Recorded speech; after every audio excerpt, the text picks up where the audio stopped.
I got a guy on Netflix on my show. Wow.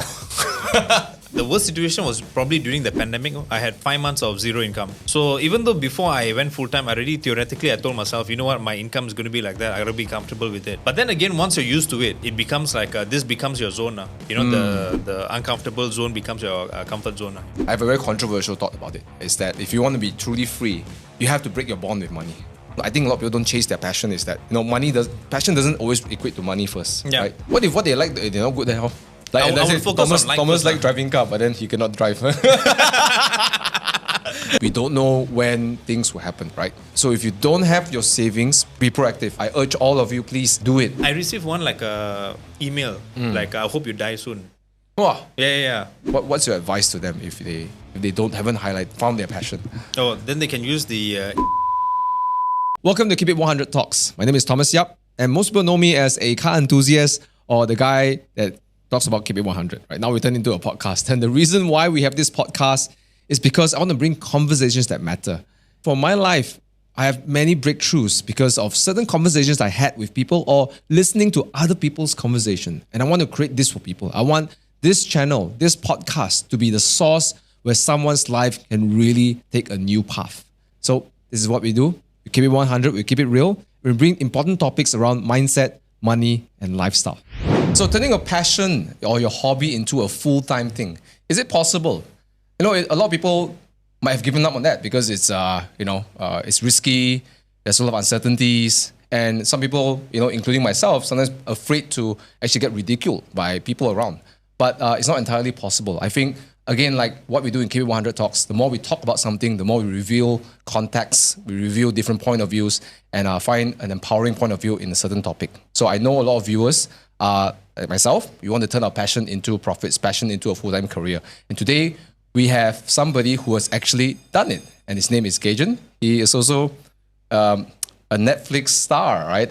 It's so funny. Right? I just watched you on Netflix, and then I watched you again. I mean, before I come here, I was watching it again, right? Then now you're here in person, right? Thank you so much, Thomas, for having me. Really appreciate it. Yeah. You're welcome, right? And thank you for being on the show, all right? And I hope I can get some jokes out of it, or maybe you invoice me for the jokes. Can. All right, so Gajen, how did you get started in your career? Because I know that you had what people would think would be a very good career, right? Because you graduated engineering, you went to Accenture, you were a consultant, you have a pretty good career. And then suddenly you switch to something that is like, So maybe you can tell us like how did it all started, right? Yeah. So it started when I was a final year mechanical engineering student. I wanted to just give stand-up comedy a shot. Before that, I entered a talent show in Monash. That was my first year of engineering. And then I told some jokes. And then I won second. And then my university kept asking me back for events and all that. But at that time, I didn't really know what I was doing. I was just going up there to tell funny stories, And then in 2012, when I was a final year engineering student, my friend said, why not you perform in an actual public stand-up comedy show, an open mic show. So there's a show called Comedy Cow Cow in Publica, the B. So I applied for it. No, it's not paid gig. So open micers don't get paid.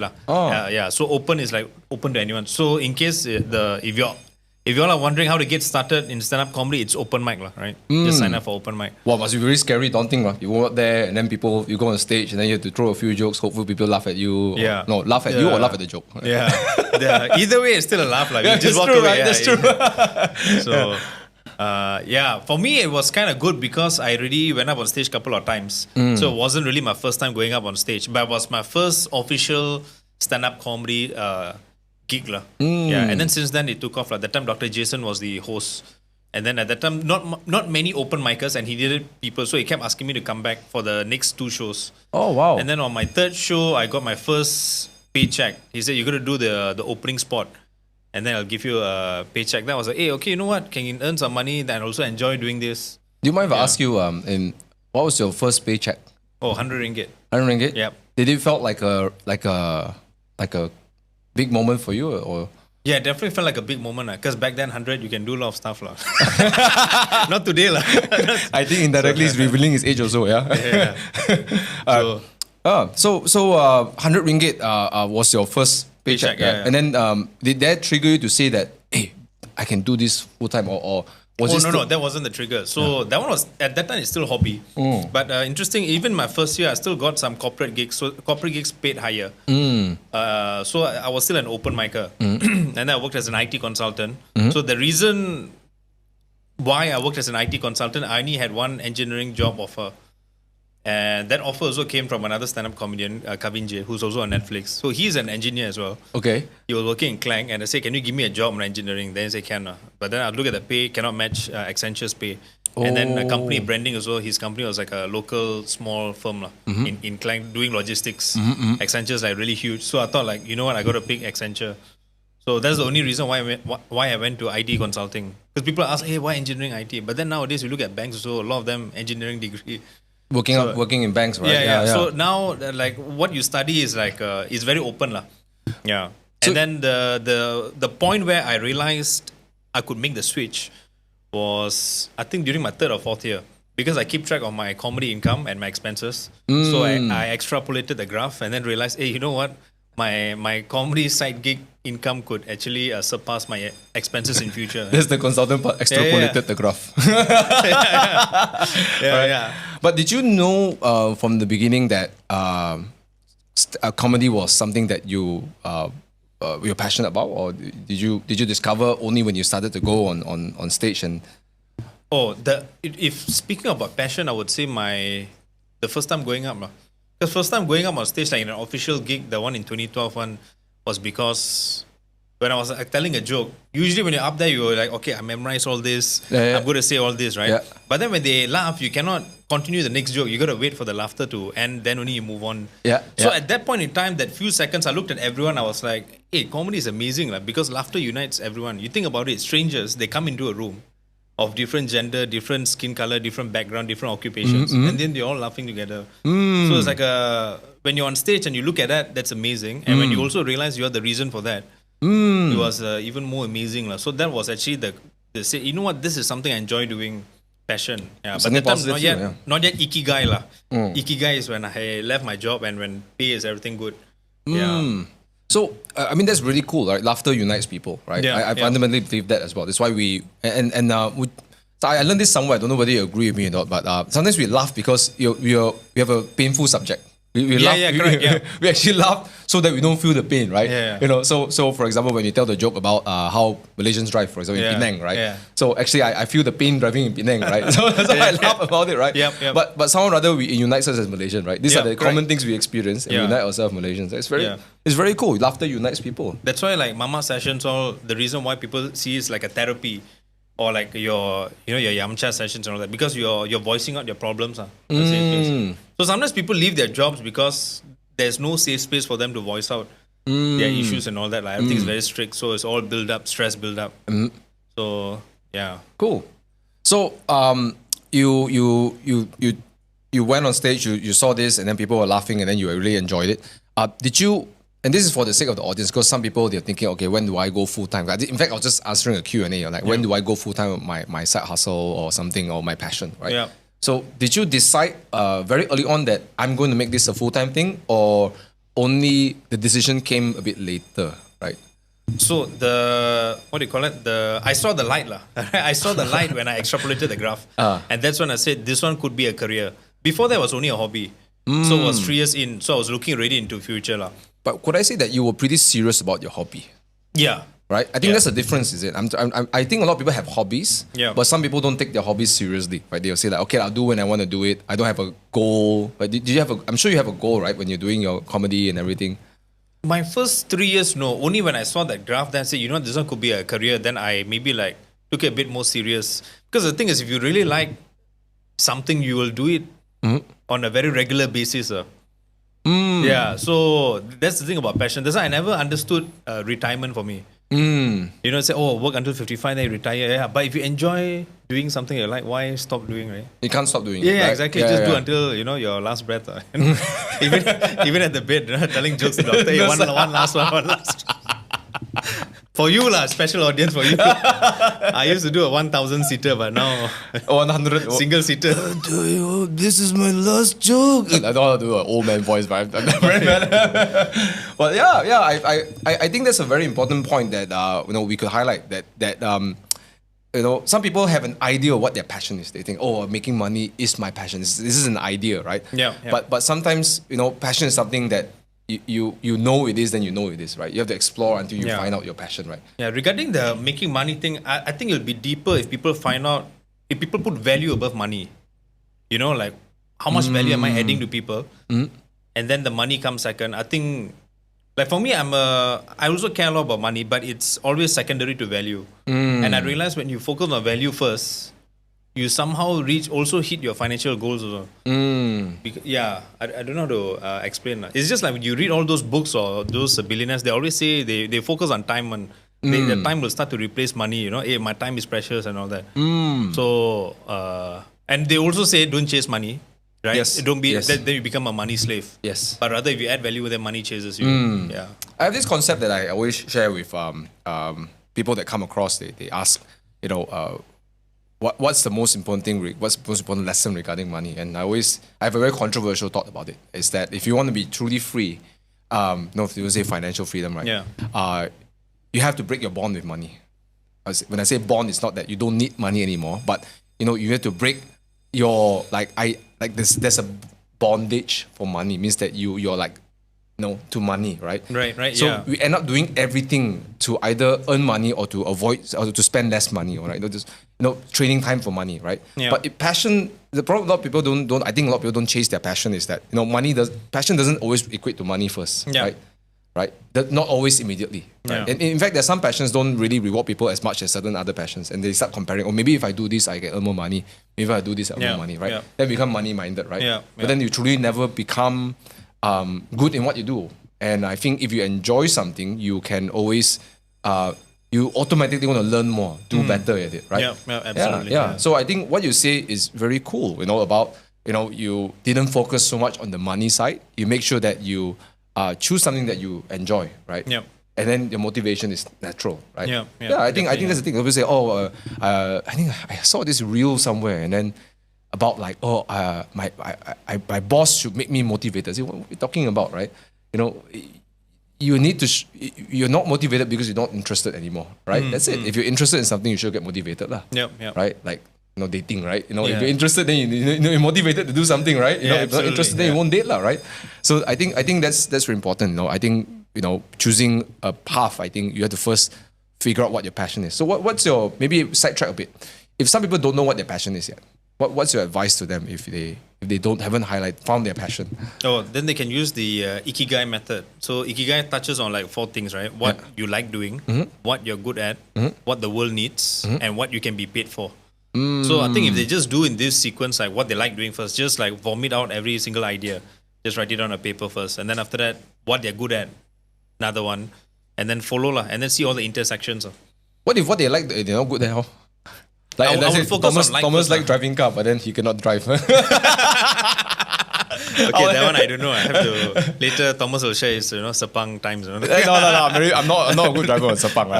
I think you watch my YouTube video, you know that I'm not like people doing like 215 or 213 or 230 or whatever. I would prioritize like first, rather than good, because like will eventually become good. If you're good at something, but if you don't like something, you will lead to burnout. No?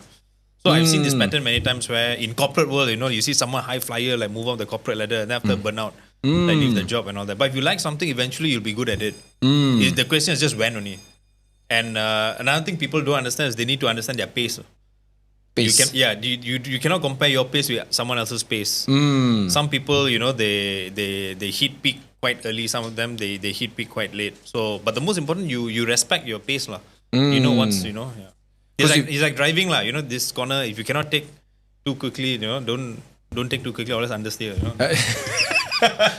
Right? Actually, it's true. I mean, I believe in driving. Same thing. When you're trying to follow somebody's pace, right? Then you always get in trouble. Right? Exactly. Yeah. You drive your own pace, right? Yeah. It's like some people say that, this guy drives so fast. See Uncle Wires going flying up the mountain. Then you try to follow him. Then you realize that he's just going his own pace. For him, he's very relaxed. Correct. Yeah. For you, you're like, right? Yeah, correct. Yeah. Right. And I think the same goes for passion, life, right? I think that's a very, very valid approach. And I like the fact that you pointed out passion first, right? If I don't like something, I won't spend enough time in it to actually learn to do something. Correct. Because then it'll be a chore, right? Correct. Exactly. Yeah. Yeah. Did you just another sidetrack? Did you always like? I know comedians. It's not that just stand up and talk, right? No. Of course, all prepared. Yeah. You come and take my comments and talking. Right. I used to have this idea because the first time I actually watched a stand-up comedy show was actually watching Russell Peters. Right. So I always had this idea, wow, so nice, travel the world, just talk on stage. Then I started to realize that you guys have to plan everything. Yeah. So how easy is it to plan a comedy or plan a show? Okay, so maybe it starts with jokes, right? So joke writing, basically, there are many ways to do it. When I first started off, very weird. No? I will think of a punchline, I'll jot it down, and then I work backwards to build a story on top of the punchline, like a building, like that, a foundation. Yeah. But that's the dumbest way to do it. But I spent my first 3 years doing that. Then I realized no, it's not right. Then after I do like top down, like I think of a topic first, I jot it down, or a funny premise, and then after that I will expand it. Then once I expand it, then I'll put in comedy structure to it. There are multiple comedy structures. The most common one on social media you will see is all like puns. But you do puns on live show on live show will be one of the weakest comedy structures. That's why a lot of people think they are funny on social media, then they go open mic, they die, then okay, back to social. Puns are, I mean, me and my partner, we love our puns. Yeah. We pun each other a lot. It doesn't always end up in laughter, right? It always end up in like, for conversations among friends, for social media is all good. Yeah. But if you're doing like a show in front of like people are like, okay lah. Yeah, I can read that on social media. So. Now, the reason why I asked that is because, is to reflect what we just talked about. Because you had interest in it, you spent a lot of time, even outside the show. You're spending time outside the show to research, to fine-tune, right? Yeah. And that wouldn't have been there if you didn't have any passion. Correct. Right? And I think same goes for anything, right? If you guys are doing any side hustle, I mean, it could be even insurance or real estate, right? Or you're selling real estate, or you're doing network marketing or whatever, right? If you don't have a passion for that, you wouldn't do the extra mile. I think that's why, to reinforce again, why I think we resonate, and I'm so happy that you said it, that passion first, and then everything comes after that. Yeah. Cool. So why did you? So other than the extrapolation, the chart, I'm clearly not a science guy. Other than the chart, what makes you say like go? Because you could have just continued staying with your job, which I'm sure that it's comfortable, right? Yeah. And then you have a career path jotted out in front of you. Yeah. Right? I'm sure there's another path also, right? Another graph also, right? But other than you started to make more money and everything. What made you decide that, okay, this is it? Oh, so that one was 2018. So 2018 means I had 6.5 years of stand-up comedy experience, part-time, and 5.5 years into Accenture. So the reason why I took the jump was I was hitting a threshold for both consulting and comedy. Like hitting a ceiling in terms of like mental energy and also time. Like you really couldn't, both are going so big. And for me, and for either one to move to the next step, I needed to spend a lot of time. So like for Accenture, I was a consultant, and consultant is like an assistant manager. So for me to be a manager, I had to learn a lot of SAP, which is like a computer program, software kind of thing. A lot of complicated stuff. And then for my comedy side also, if I needed to move one level up, I needed to spend more time. And then I look at my finances are all okay. Investments okay, savings okay. So that's why I told you know what, time to make the jump. Yeah. So you actually have a different kind of story from most people. You actually were already in a comfortable spot, but you chose. Some people, they actually choose out of pain. Like for me, like really, I was actually in a very tight financial spot when I jumped out. So you really have a very I think very pragmatic way, or very calculated way to do it. So you had a job. You make sure your investments are okay, your savings are okay before you jump out, right? But what was it? Was it because like you knew that you want to make this your whole like because you could have just continued working in Essential and then reduce the amount of time you spend in comedy, right? Could be also, but that one very unlikely, because since I extrapolated the graph, I already knew this was my end goal. The question is just when I'll make the jump. I see. So when I saw that graph, I was like, okay, you know what, this is what I want to do, lah. Yeah, but the question is, how long do I stay in corporate? And I also got a very different story from most people. Most people hate their job, and then they leave for something better. So consulting was also my passion. It's just not as big as stand up, lah. Yeah. But you say in your show, right? They're both the same thing. This is the outcome. Yeah, exactly. Consulting, those who are in consulting firms will know, like, it's pretty much the same thing. You can, okay, I won't spoil it if you guys go and watch the show on Netflix. Right, so professional mixed breed. Professional mixed breed. Go watch on Netflix and you understand why there are some similarities between consulting and comedy, right?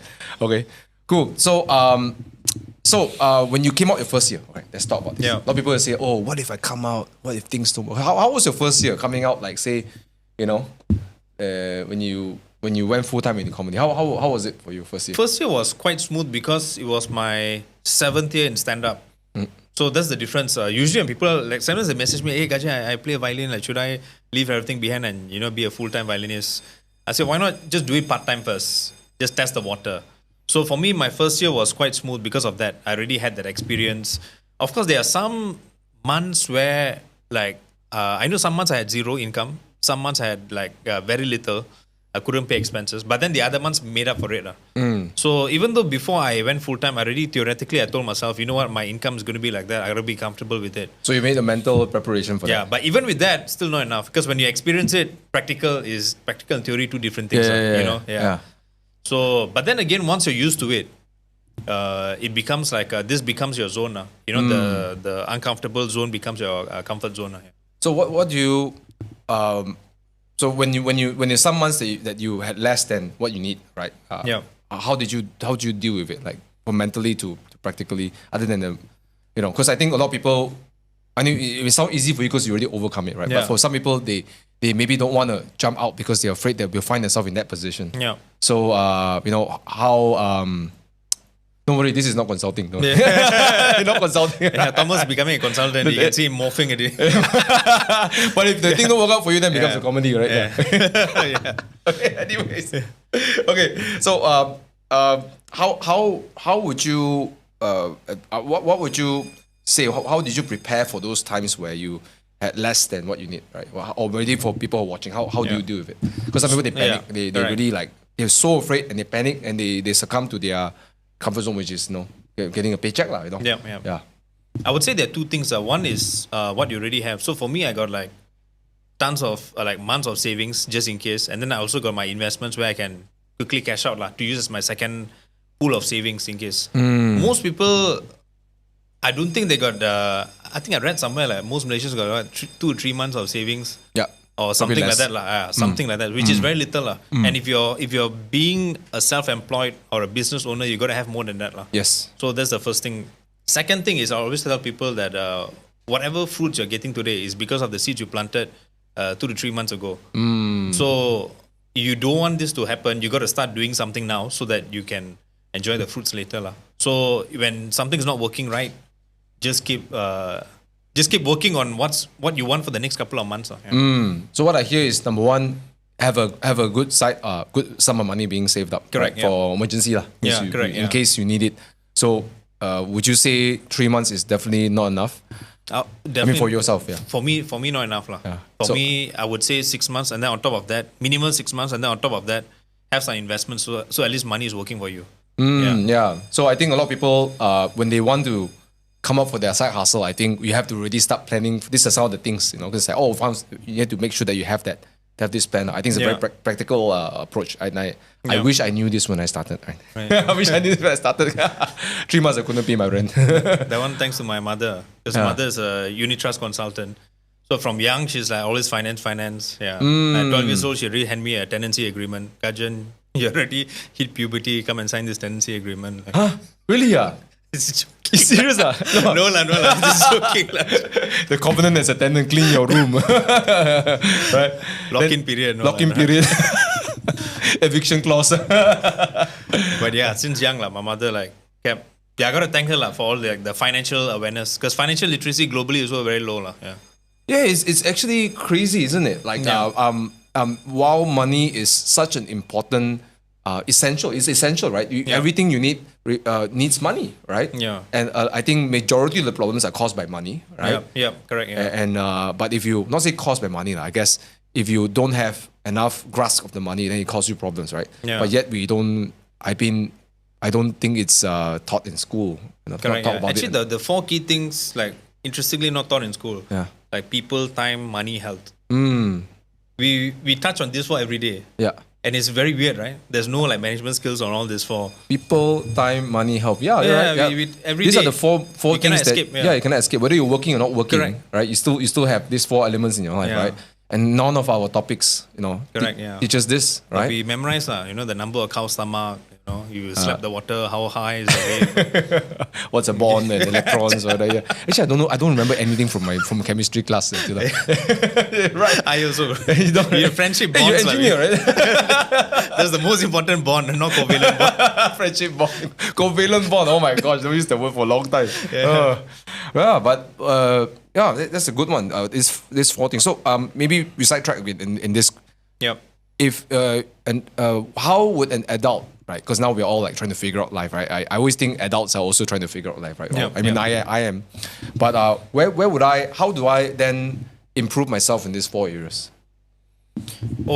I'm not a master in this. I'm quite basic in this. But I would say number one, I would say is awareness lah. You gotta understand you gotta be aware and that this was really important. That's number one, awareness, because it starts off with like knowledge, awareness, and then taking action, and then like routine, then habit. And ideally, we want to make things autopilot on habit where constantly you know what, my savings are put aside and all that. I would say just do the basic stuff like medical checkups and all that. You're supposed to do once a year. Yeah. But when I speak to a lot of my friends, a lot of them like they skip because they're still young.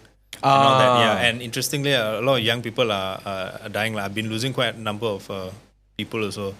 So health, medical checkup. So because you find issues early, and then money would be the basics. Like I would say, tracking your expenses. That's the simplest thing you can do. And then after that, like planning, budgeting. I think a lot of people also they think that I've done like financial budgeting. That means I know my expenses. No, there's two different things. Because like if you don't track expenses, you don't know where the money is going. Yep. So people always confuse this too, and it's because of financial expenses that I was able to make the jump. decision, jump. Yeah. Because now I got hard data, like how much I've spent. We talk like a consultant, man. Yeah. You can't no, because you cannot. The one thing I've learned is facts are facts. You can't say it's a lie or thing. Yeah. So. Well, that's very cool. You started saying awareness first, right? Yeah. First, like you have to be aware of these four elements, like money, health, for example.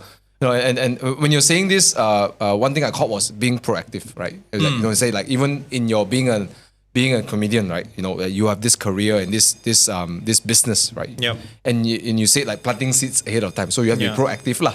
Yeah. Right. So versus being an employee, you have to be, you wait for things to happen, right? Or not say you wait for things to happen, but I guess it's a choice, it's a mindset, right?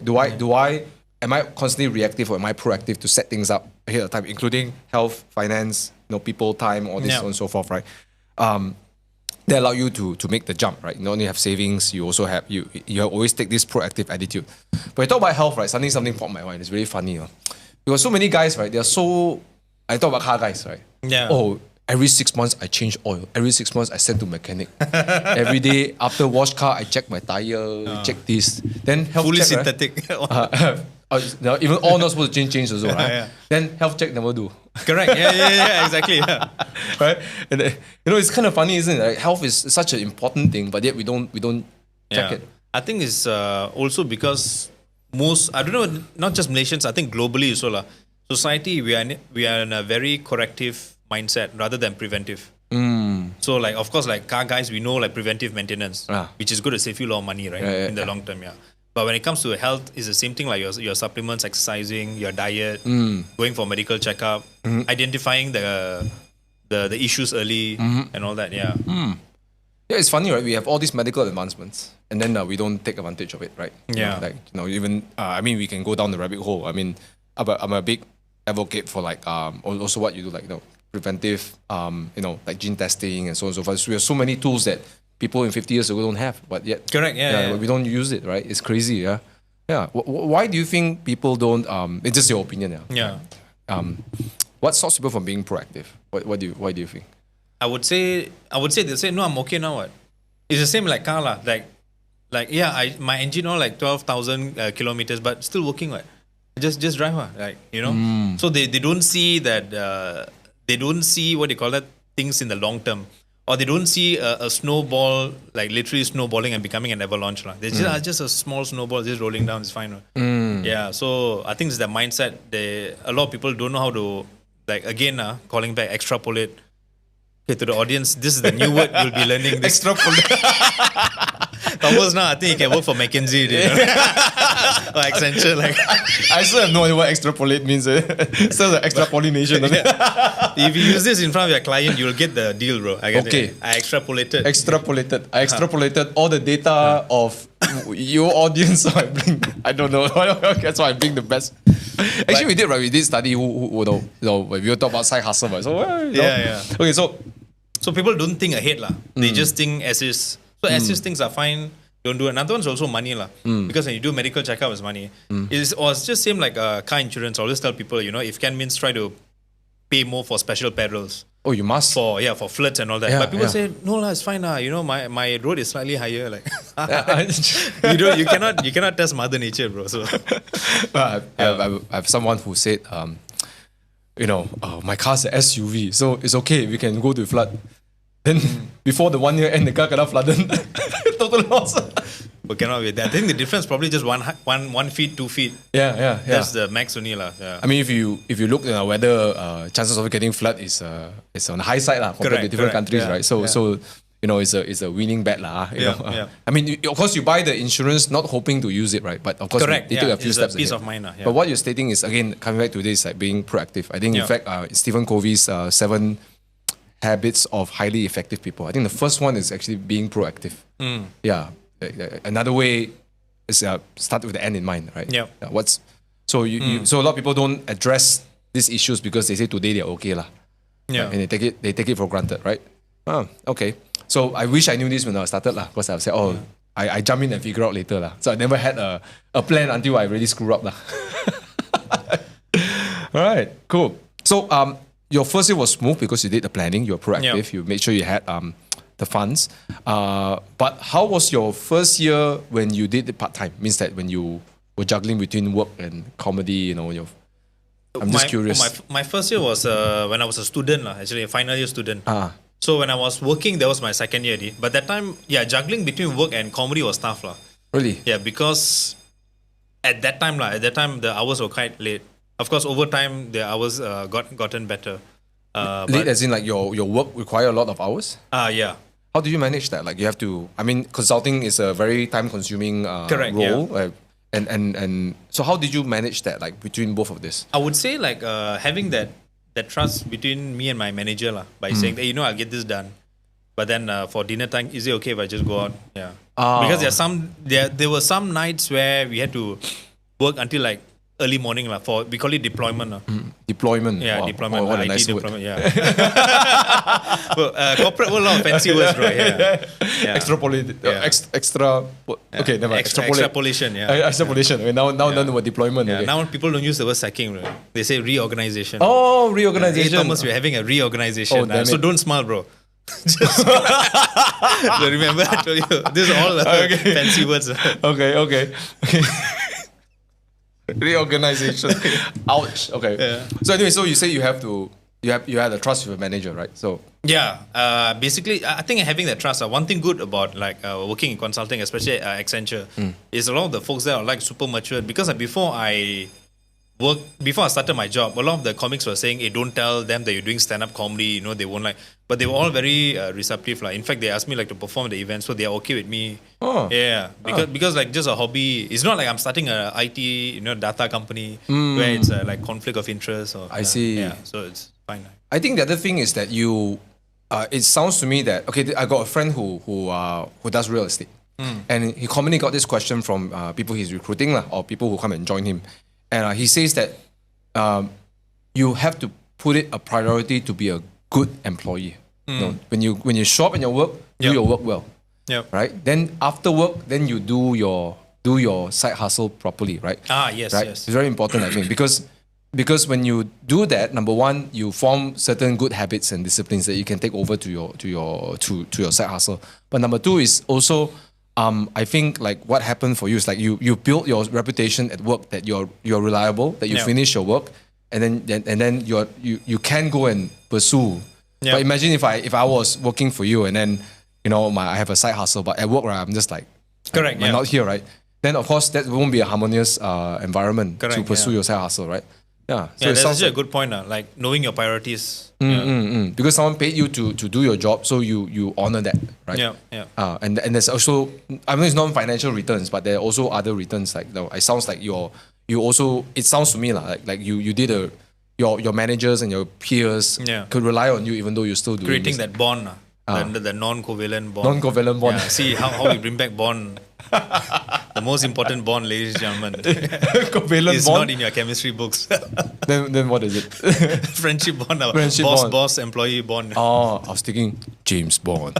Short intermission. If you're looking for a way to increase your income and looking for different businesses to do, I know what most of you are thinking. It's a lot of risk, it's a lot of capital involved. I don't know what to do. And that's why I created Team Infinity Academy, where we not only provide a way for people to get into the business world without forking a lot of capital, but we also provide the education and the vehicle. We have a way that I use to make my money, right? This is the business I run. And I want to teach people how to utilize my business to build a life of their dreams. Now, if you're interested to find out more, there is a preview. We're looking for the right business partners. And inside that business discovery session, you'll find out how this business can support you to build the life that you want to live. If you're interested to find out more, link in the description below. And sign up for one of our webinars. Will be mostly hosted by myself. See you there. Anyways, so yeah, we learned about bonds, friendship bonds, okay, work bonds. Did you? Just curious. Did you ever end up in a very difficult financial situation after you got into your full-time comedy? Because one of people's fears are that, oh, what if I come out and then I find myself in a situation that's very bad financially bad Like for me, like 3 months after I quit my job, I was doing direct selling, and then I couldn't pay my rent after 3 months, right? So that's one example, and I think that's a practical reason why people shouldn't quit their job immediately to jump into a full-time side hustle. So do you have any tough times and how do you deal with it? If you're talking about like to my last dollar, then no lah. I've never had that situation. The worst situation was probably during the pandemic. I had 5 months of zero income, but that did not put me like at the last dollar because I had like that months of savings and then I got investments. So I was able to, and interesting fun fact, when I had 5 months of zero income and I post on my Insta story that time, people are messaging me, how do you survive? Which also I think shows that I think a lot of people don't have 5 months of savings. Because that's the only reason why you're asking. So, and my mother, who's a financial planner, also tells me a lot of Malaysians don't have much of months of savings. So that was the toughest one in terms of income, not so much in terms of like down to the dollar lah. But were you worried? Like, would you? Of course worried, because at that time we all knew. To be honest, when the COVID started, we thought it's just another type of flu or whatever lah. Yeah, and then the lockdown, then the lockdown started. So okay lah, it's going to be ended. Then it kept extending. So it was only during the second month of lockdown that's when it really hit me. Hey, you know what? This is serious. Yeah, so I had a moment lah. You had clients ahead of you, and then they cancel and postpone and stuff like that, right? Yeah, that one have to lah. The whole world was shut down. So it was during the second month where I had to like reinvent ourselves to what do you call it? Do virtual stand-up comedy. Yeah. So a lot of I had a training company. I shut that down also due to pandemic. So many contracts that we could have gotten, but then all of them got postponed. But cash flow we couldn't survive. Yeah. Right? So we had to shut down that business. So the pandemic did hit us really hard lah. But when it comes to so what was your when you had no income for like 5 months? Yeah. Like what was going through your mind and how did you manage that? Because for some people it's like disaster, right? Correct. Like I should have stayed my job or what was going through your mind? So for me, number one is I got to reinvent myself, like how to do virtual stuff. So I went and learned all this thing called vMix. It's something like OBS, I think. to do all the whatever live event or hybrid event you see. Most of them using vMix. So I learned how to use the software. So I did my own show, add some effects, and I just learned stuff. So basically reinventing yourself, right? Adapting to times. That's number one. Number two is also understanding that situation. Like I asked myself, is this the first pandemic? And the answer is no. Right? And if you look at past pandemics, they all reoccur one. We just don't know when only. It's just like recession. So I told myself, I think it's important for me to reinvent myself during this lockdown because there's going to be another lockdown. We just don't know when only. Maybe 10, 20, maybe 50, 60 years, but whatever it is, at least I know the skill already. So you know it's going to happen. You might self learn that new skill to, so they can survive. So these were the two things. I would say another key thing I found out was also when the pandemic happened, I saw it as a blessing because it started to fish out all my area for improvements. Like I realized my 2019 income were like 90% physical. Like I had to be physically there, and only 10% was like digital. So from a diversification standpoint, it's not diversified. Again, another consulting term here. Very powerful in your slides. Again, you want to win clients at the word diversification, extrapolation. This is becoming like a training session. And then you want to start to work harder, you tell them it's deployment. Someone's going to send me a message soon. Hey, Gajen, can you help me with my PowerPoint slides? But yeah, so I would say when you're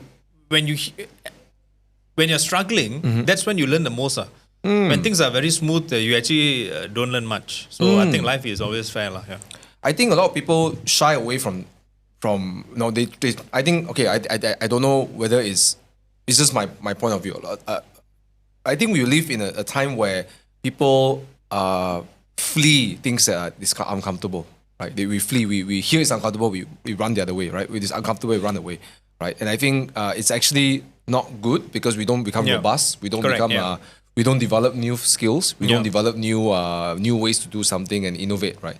And I think it's not just idea of being an employee or being a business owner. I think it's a way of living. We need to be more willing to try things that are uncomfortable, right? Put ourselves in positions that are not so comfortable because then we have to force to grow, right? And then more importantly, you build the resilience. So when things become uncomfortable, you can withstand, you can persevere, you can continue going on, right? And it sounds like that's what you did, right? During so. How was doing online shows like for you? Was it initially it was pretty messed up because we unmuted every single participant. So like I'll tell a joke and then like 5 seconds later they'll laugh, like very weird delay. And then I start my second joke, then some people still laughing to the first joke. So it was havoc on But it's strange, right? Yeah, if you mute everybody, then you don't get the feedback. Right? Then that's how we learn. Also, you tell them to type haha in the chat box. Just like haha, What if they laugh so hard they forget to type haha? Yeah. Then they'll do caps lock. Or do ROFL, LOL. Okay. Or So you teach them. Tell them so if you want to laugh, just type in the chat box, but you gotta mute yourself. Yeah. So you tried before everyone unmuted lah. That's the first time all stand-up comedians we all sat down together. Hey, let's give it a shot. So we did a virtual open mic. Then we unmuted everyone. It was havoc lah. But then that's the thing. You gotta try. You see, it's all trial and error. Or else you won't learn. Yeah. Did you allow them to show their camera? Oh yeah, of course. We want to see their faces. Yeah. Some of them just like that. Like ha ha. When the whole pandemic started with a lot of Zoom calls, right? Some people they don't know when they turn off their camera also. Yeah. A lot of weird things have happened. Some people take the camera everywhere they go, and then they end up in the toilet, and then they correct. Yeah, you've probably experienced that before, right? It's like shut down this camera.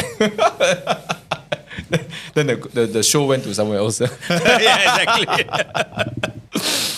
But yeah, I mean, you have some really cool points about how to prepare yourself if you want to go out and chase your passion, right? You done this for 12 years, right? Yeah, 12 years. Yeah. What's the biggest lesson that you've gotten out of pursuing your passion in comedy, stand up? I know you do also corporate emceeing. Also, you do corporate and social.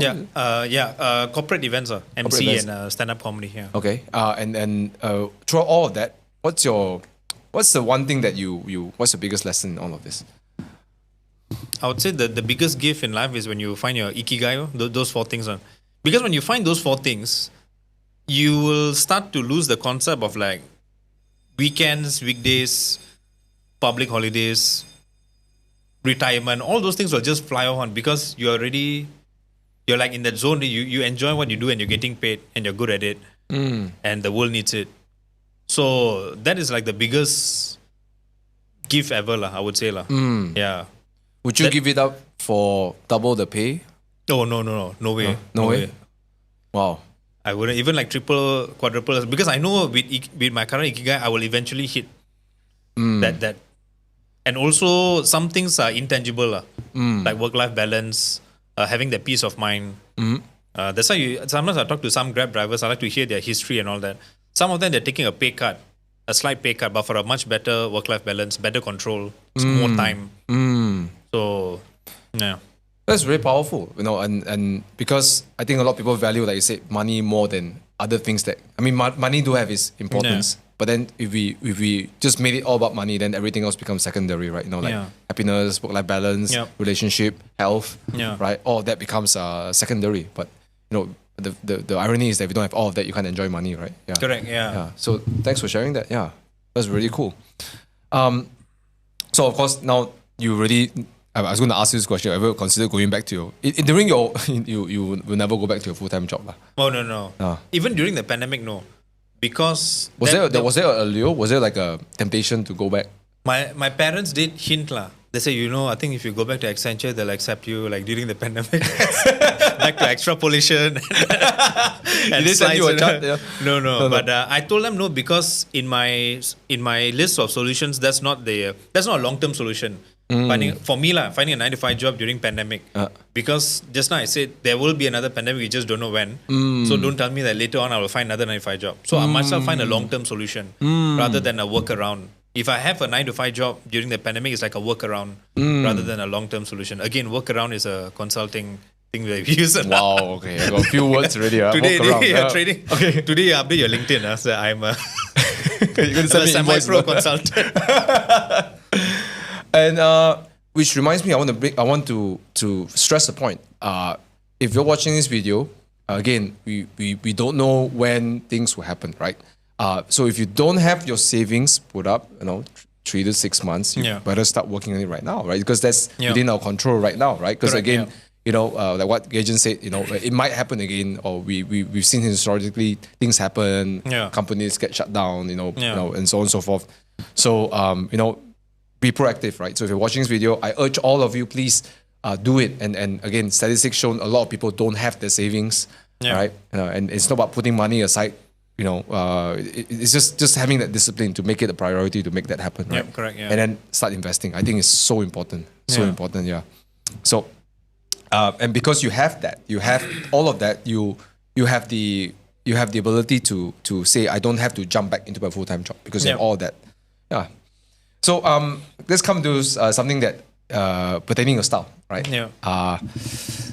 And I think a lot of people also, they watch this video, I want to come out, and then they always compare themselves to other people, right? So when you did your comedy, you have your own style. You call it the clean comedy, right? Clean stand-up, Yeah, but not. I mean, it's clean lah, cleaner lah, cleaner lah. I actually enjoy. I know the some of your jokes were actually done in the clean version. Yeah. But I actually laughed so loud. I was actually watching again your session when I was driving here. Right. I laughed so loud in the traffic light. The person on the motorbike looked at, what the heck is wrong with this guy, right?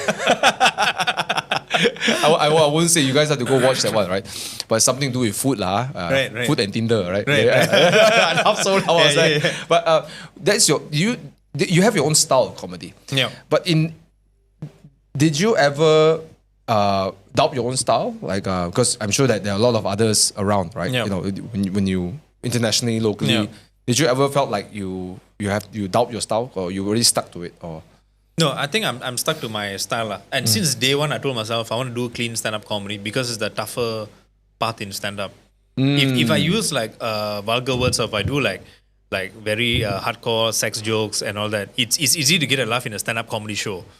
So I chose the cleaner one because it's the more difficult path. And also because at that time I was very corporate also. So I thought, and I'm still corporate, the way I talk based on the vocabulary choices, if you've been paying attention. Yeah. So I guess it suits my style. And one thing is, your own style is never wrong unless you don't understand yourself. because you are the what do you call it? Technically, you are the manager of yourself when you're on stage. So you just got to align with yourself. Don't care about what other people say. Have you got people come and consult you and then tell you that you should this, should that?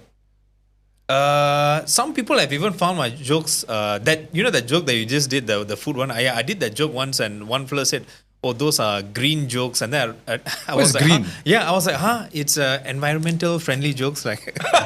And then I Google, green jokes is like dirty jokes. But mine is like subpar dirty. It's not. I don't do like sex jokes and all that. So people always have comments, but majority, I think. Thankfully, majority of my followers I think they are quite educated.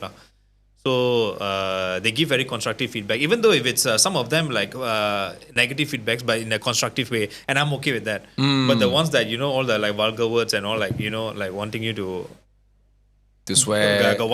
No, not that wanting me to go and die and all that. I received one email I hope you die soon.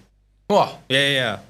This during the pandemic. I think because at that time I did an Insta story, a roast session. I think I think it's because of that. And then I said, tell me your problem and I'll roast you. So I already put there, you tell me your problem, I'll roast you. I even put FYI, I will roast you, I will make fun of you. Yeah. I think this guy when I put in and then he wasn't happy with the thing, then he sent me email. It's an anonymous email, but it's a death threat. I hope you die soon.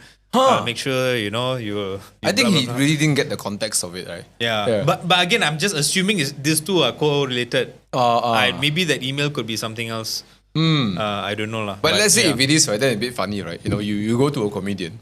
He's professionally paid to make jokes. Yeah, exactly. And he say, please make a joke out of my situation. Yeah. And then I don't know, but that's the world today lah.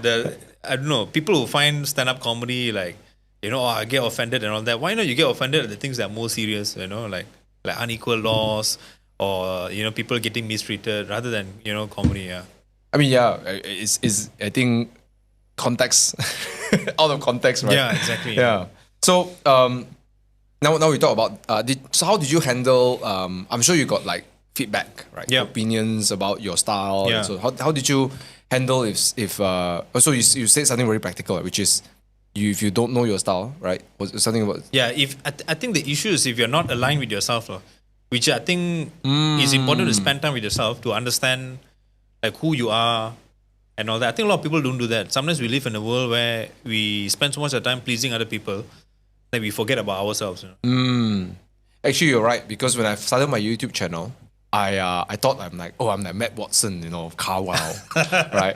I thought I was another car reviewer, right? Yeah, and then I did it for a while, and I couldn't. There's a lot of things that I don't know about, even though I'm a car enthusiast. Yeah. And then I realized that my voice became I'm just a car enthusiast. That's it. And then I started also posting things about mindset, and people say, hey, how come this channel talk about mindset and money? But because I think it's important. I think those things are important. So when I started to realize what I want and what would I listen to, what would I tune into, then all those become noise lah. Right? Yeah. That's a really cool way that you knew your style, right? And you're right. No, actually, I think you have to be smarter with your jokes if you don't have the usual tools that other people can use. That you kind of play with handicap lah. Yeah. What was your best show that you ever done? I will have to say that the Netflix one, the 1 hour special. Because that was my first ever 1 hour special. But by the way, to the audience, a special is a stand-up comedy jargon. So we got open mic, which is open for everyone. Our R&D lah. And then after we got work in progress show. Work in progress is like semi-cook lah. Then you got headliner show where we do the headliner will do 20-30 minute set at the end. And then you got special, just like a Ramly burger menu, the best of the best like special. So that was my first special, and it's the best show ever because it was in a tough year lah. Because that year I think Will Smith slapped Chris Rock. 2022. 2022, yeah. And then after that, the Crack House Comedy Club got shut down. Yeah, the same year. So mine was just a few months after that. So I was also a bit depressed, and I told myself, what, I'm going to make sure I entertain this audience and make sure that they really laugh lah. And everyone felt good.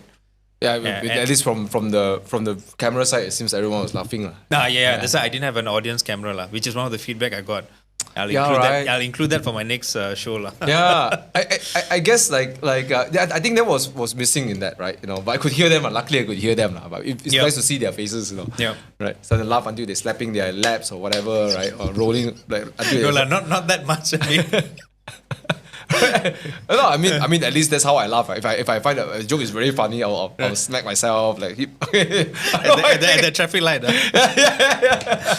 When you orang gila, talking about food also can laugh, but not food lah.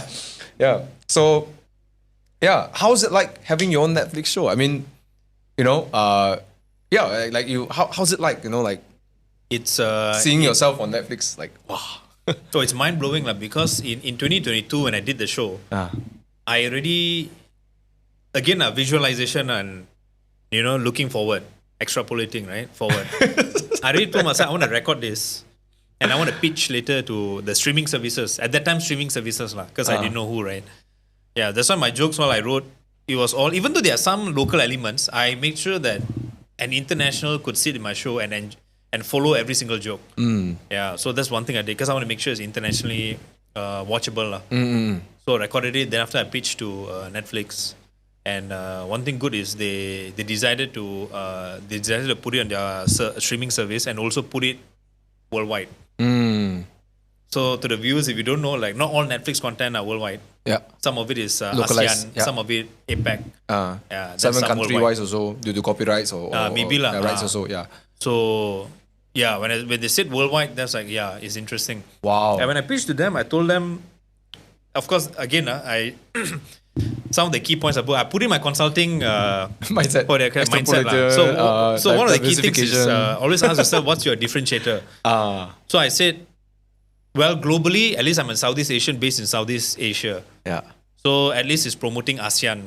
And ASEAN has got a very strong Diversification. online user base. Oh. Yeah, online usage, online users quite a lot in ASEAN. Yeah, Really? Yeah, As compared to like. yeah, Europe, all they hardly use. They are all like hiking and Oh, really? yeah, and all that. Here is you're always on the social media. Oh, look at this viral video. Oh. So that's one. Another one's also I told her that I'm a clean stand-up comedian, and I think clean stand-up comedy in Netflix not so much. And guess what? After my show got released on Netflix now, if you actually check, there's a subcategory called Southeast Asian.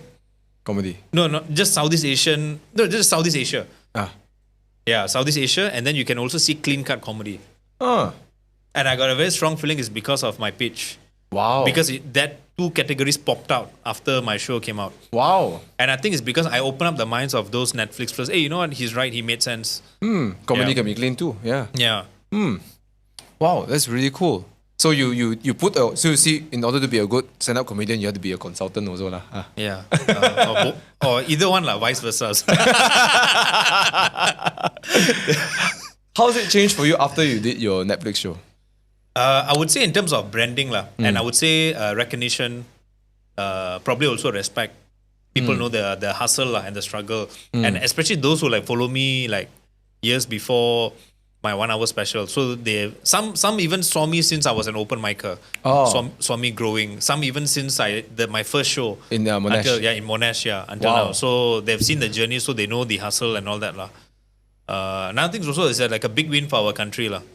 Because they're Malaysia now has got 5 Netflix comedy specials. Yeah. When I say Malaysia, I say Malaysians based in Malaysia lah. Because then you may think Nigel or Ronnie Cheng. Yeah.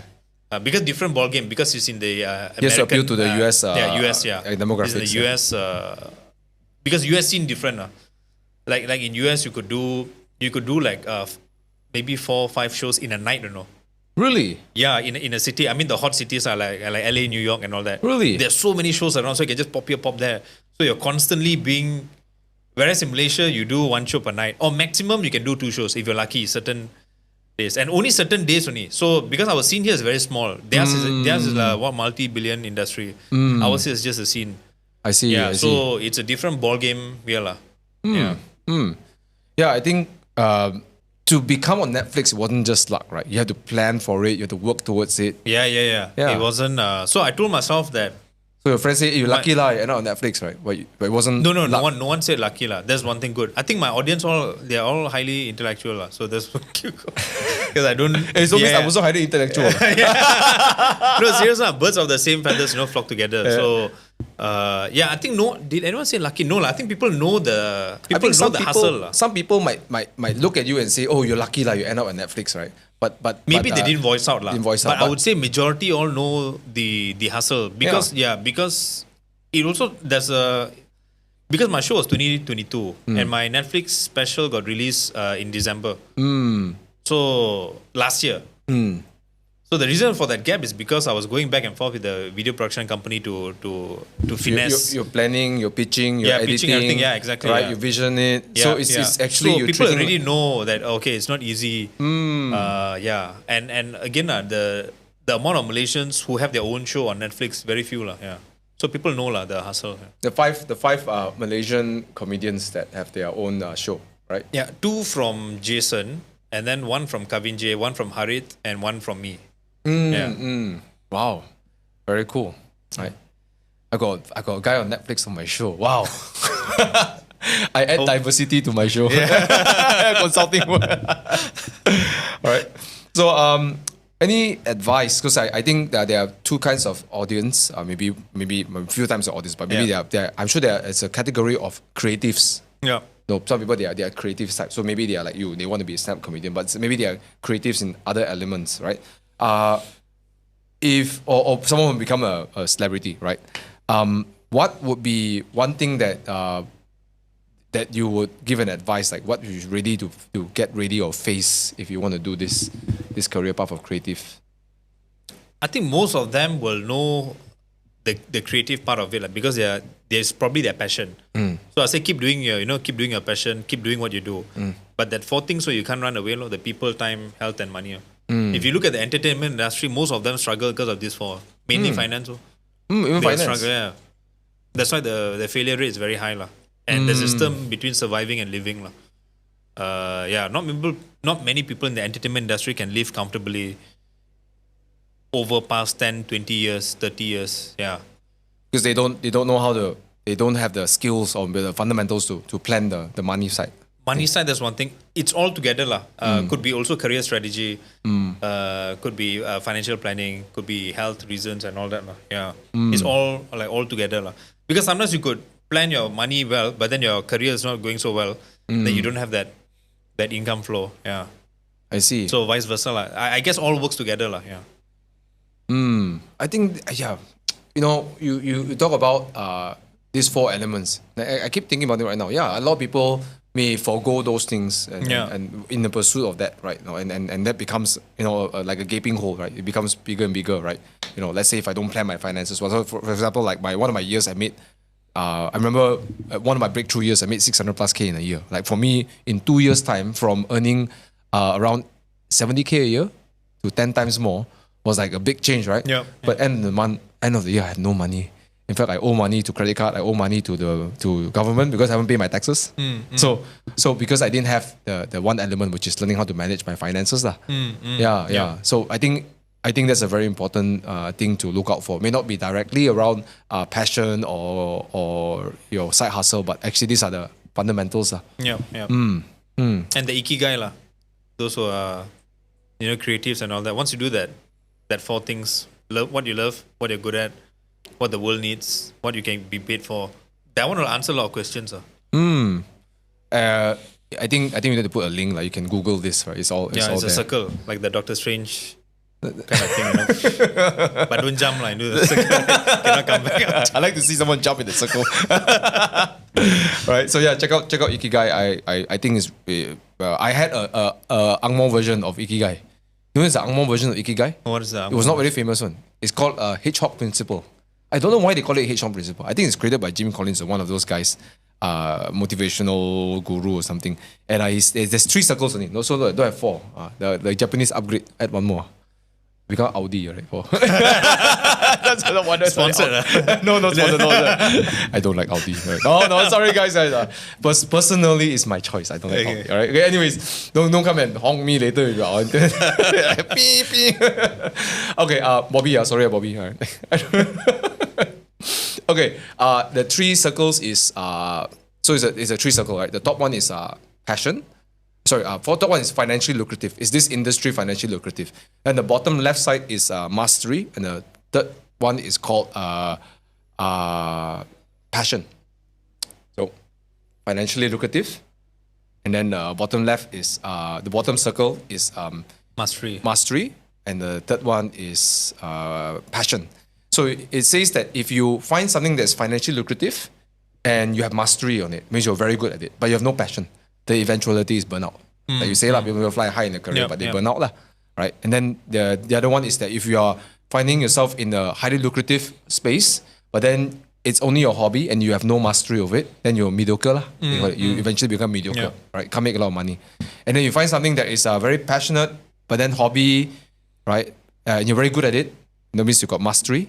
Then they call it hobby because you cannot make a lot of money in that industry, right? Yeah. And then the middle is what they call the sweet spot Angmo, they call it sweet spot Yeah I think it's more or less the same but the Japanese use layman terms like what you like, what you love, what the world needs. This one is like the training they do. If you sign up for the advanced course, you will be a master's. So I actually like it sounds better because it's very simple, very straightforward. Yeah, but I think the concept is simple. To also have all those elements in anything we choose to do. I think especially for creatives, right? Yeah, especially for creatives. You can't fake passion. You can't say that, oh, I like cars, right? It's people can see it, right? Whether you like or don't like cars, right? Correct, Yeah, and also for comedy, making people laugh and so on and so forth. Yeah. I think we already answered some questions I put out. But I also want to ask there's this question over here that I really want to ask. What would you do if you didn't succeed in stand-up comedy? Let's say you tried it and then you tried it for 2, 3, 4 years and it didn't work out for you. What would you have done? PowerPoint slides for consulting. Everyone loves PowerPoint slides. I think I might disagree. Excel. So good question. I do like consulting, but I would like something that's within my control. Because when you work in a company, you cannot control your workload. Company runs at a certain pace. You are part of that ship that sails are, right? So that's the only thing that I didn't like. But I do like the core base of the consulting industry, which is to reevaluate the norms, to find out the issues or area for improvement for the client. So consulting, I would say, is one of it. Maybe acting. I'm a very bad actor because stand-up, for me, stand-up, I prefer the deadpan style. Because in stand-up, we have a thing called contrastive effect, where the lesser expressions you do, but the funnier the joke, because there's a contrast. Oh. Yeah. So not like Fluffy, for example. Fluffy is very expressive. Expressive, yeah. He's not deadpan, yeah. Yeah, he uses his expression to make people laugh. You can't listen to Fluffy. You have to watch Fluffy. Correct, yeah. Right?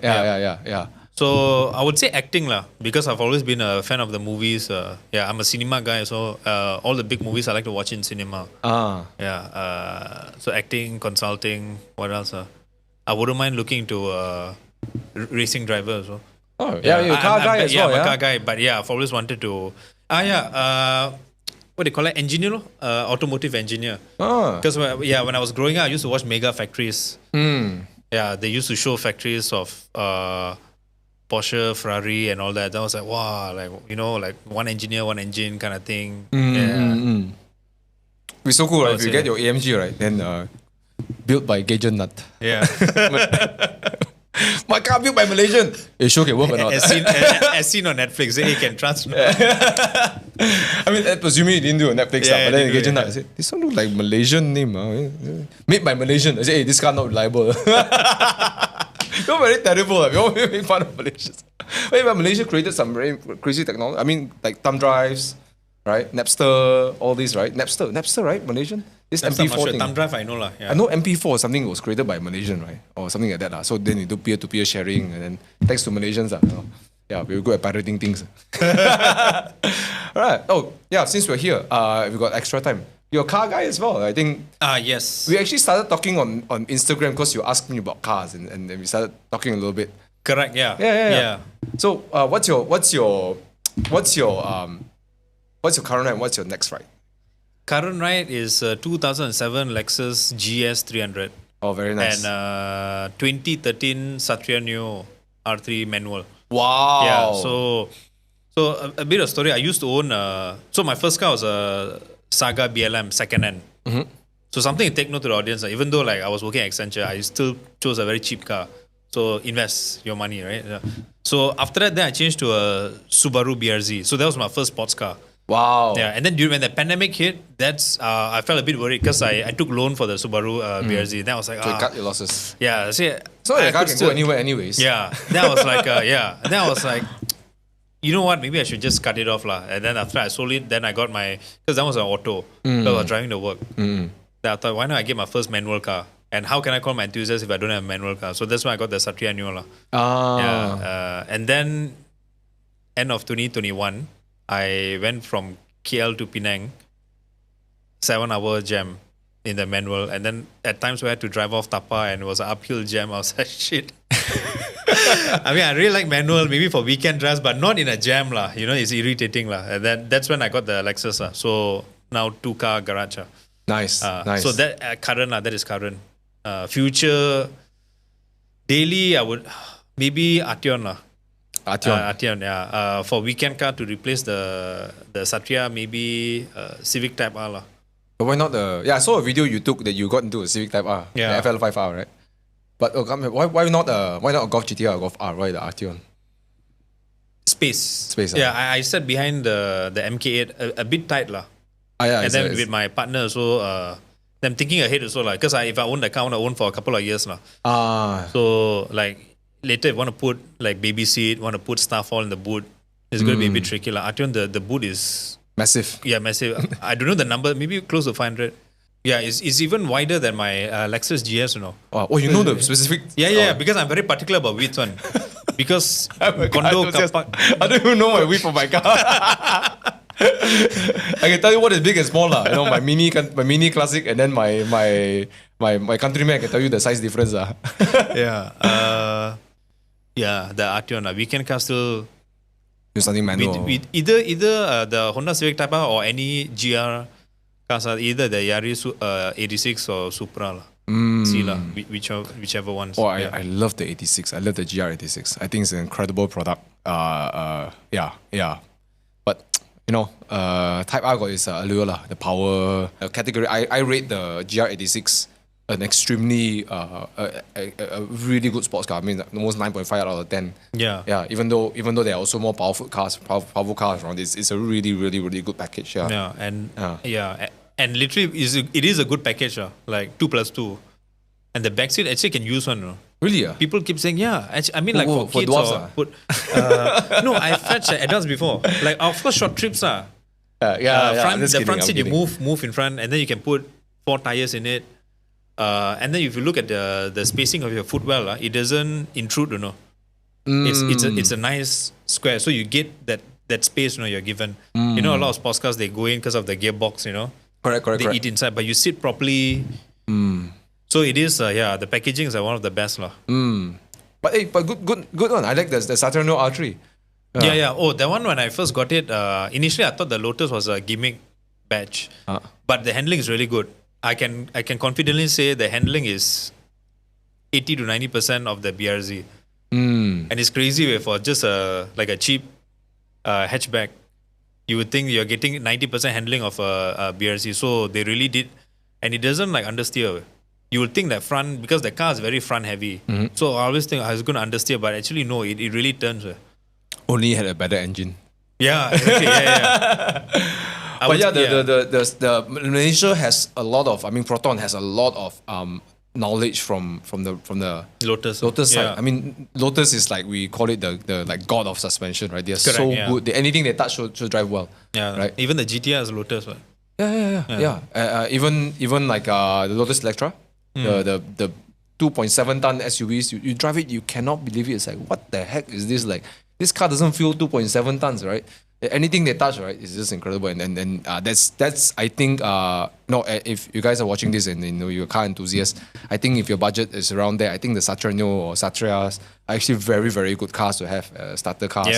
I won't even say starter lah. It's one of the things I like about cars like this is that you can trash the car, you can Correct, whack as hard as, and then you won't go to a speed that will kill you. You know, Yeah. you don't say lah. And the parts is available. Well, I better be careful A because lot, I'm on air, right? I'll say won't kill. Say it's less likely to scare you. Yeah. It's harder to push it to certain kind of speed. Correct, And the parts are easy to get. Yeah, parts are easy to get. Yeah. Yeah. Proper car guy, right. So thank you so much for being here. Thanks, Gajen. Thomas. Yeah. Really appreciate it. I really I appreciate your time. Not very often I get a Netflix star sitting in our show over here, right? And I did learn a lot of things, including some important consulting terms to improve my pitching to my clients in the future. Are you excited for PowerPoint now? Wait, do you guys use PowerPoint or keynotes? I mean, I left quite some time back, so that time is PowerPoint. PowerPoint. Maybe now, I don't know, things have changed. Actually, I should use the word PowerPoint because the word power, PowerPoint, right? Keynote is like, Keynote, I think of Steve Jobs doing a keynote presentation, right? Now, Gen Z, Canva, bro. Canva, yeah. People do presentations in Canva. I'm like, are you kidding me, right? I got people pitch me in Canva. I'm like, you guys should go back to go see Gajen Nad. He teach you how to do PowerPoint. No, I changed it. Canva. You also Canva already. This not sponsored by Canva, right? Not sponsored. No, not sponsored by Canva. Yes, Yeah. Alright, guys. If you are looking to, please, by the way, check out Gajen's show, Professional Mixed Breed. You'll find out why the show is called Professional Mixed Breed. When I found out why in the show, I also laughed so loud. Luckily, the guy was moving, so no one saw me, right? And of course, if you are looking to, maybe your boss asks you, hey, should we get someone in to do a corporate MC or bring something interesting, something spicy into your corporate events? You can check out Gajen. I'll put the link in the description to his. How do you contact you? Put the website. Website, yeah. I put the website down there, and then your IG account, everything, you can just put it below there, right? Or maybe you are having your own company and you like to have someone to to host your event, MC, right? Yeah. Or even have more laughs in the event. If you need to do green jokes, at least you can go to tell your ISO site. See, we are so green. Even our comedian is green as well. Okay, so you know where to find all link in the description below here. And let me know in the comments what you think about today's episode. And also stay tuned to more content like this. And to do that, subscribe to our channel and please hit the like button. I will highly appreciate it. It means a lot to content creators like us. Okay, with that, thank you so much for watching. Anything you want to say to the audience before we end? Nothing, man. Just, stay happy, be happy, and let's make this world a happier place. Yes. Right, let's do that. Right, keep it 100, guys. Peace out. This podcast is managed and also created with Sparks Digital. Now, why should you listen to this ad? Because content creators like myself, we got so many things to do. And if you're a content creator or you're a marketing person or trying to reach out to more people, creatives are one of the most important part. How to do something, what to do, ideas and stuff like that. And I rely a lot on the team in Sparks Digital to create content, just like this one over here. So look, if you need help with ideas, campaigns, or even dealing with crisis management, whatever, these people, they're really smart and they're really fun to work with. And the best part is that it keeps giving me fresh ideas on how to grow my channel and also my influence. Right? So big shout out to Sparks Digital. You want to find out more? Link in the description below, and let them know that Thomas sent you. Maybe to give you a special discount. I don't know. But Sparks Digital.